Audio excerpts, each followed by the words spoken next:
আপনারা নিশ্চয়ই শুনেছেন আমাদের ঝিনাইদহের এক মাননীয় সংসদ সদস্য 12 মে চিকিৎসার জন্য তিনি ভারতে গিয়েছিলেন। ভারতে যাওয়ার পরে আমরা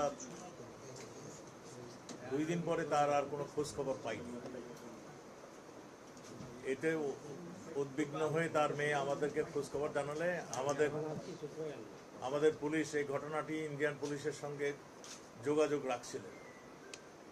আমরা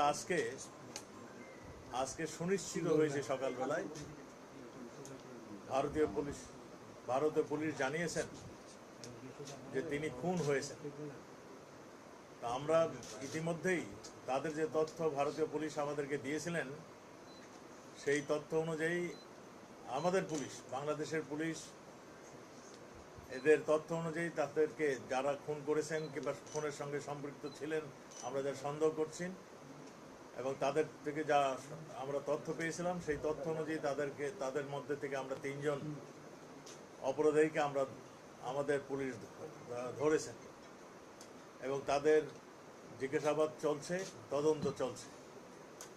আপনারা জানেন ওই এলাকাটা একটা সন্ত্রাস কবল এলাকা, ওই ঝিনাইদহ